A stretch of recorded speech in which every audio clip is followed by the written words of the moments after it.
ଗଣମାଧ୍ୟମ ଦେଖିଲି ଯେ ସେମାନେ ପଶିକି ଭିଡ଼ିଓ କରୁଛନ୍ତି ଏବଂ ନ୍ୟୁଜ୍ କରୁଛନ୍ତି। ନ୍ୟୁଜ୍ କରିବା କିଛି ଅସୁବିଧା ନାହିଁ। ମୁଁ ଯାହା ଖବର ପାଇଲି ଜବରଦସ୍ତି ପଶିଛନ୍ତି ଏବଂ ଏଭଳିଆ ନ୍ୟୁଜ୍ କରୁଛନ୍ତି। ସେ ଜାଣିବା ଦରକାର ଯେ ମୋର ଏଇଟା ବର୍ତ୍ତମାନ ପଜେସନ୍ ଅଛି ଏବଂ 15 ତାରିଖ ପର୍ଯ୍ୟନ୍ତ 4 ତାରିଖ ପର୍ଯ୍ୟନ୍ତ ନୋଟିସ୍ ଯାଇଛି ଏବଂ 15 ତାରିଖ ମୋ ପଜେସନ୍ ଅଛି ଏବଂ ସେମାନେ ଜାଣିବା ଦରକାର ଯେ ସରକାରୀ କ୍ୱାର୍ଟର ଯେଉଁ ଭଳିଆ ନିଆଯାଇଥାଏ ସେମିତି ଫେରାଯାଏ। ସେ ଅନୁସାରେ ମୁଁ ତାକୁ ତିଆରି କରିକି ସକାଳୁ ଫେରିବି।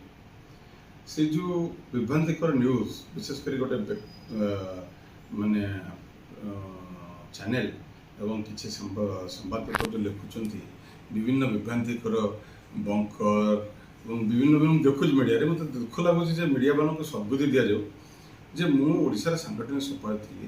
ବିଭିନ୍ନ ନେତାମାନେ ଆସୁଥିଲେ, ଓଡ଼ିଶାର କର୍ମୀମାନେ ଆସୁଥିଲେ, ସେମାନଙ୍କର ବସିବା ଜାଗାକୁ ରଖିବା ପାଇଁ ମୁଁ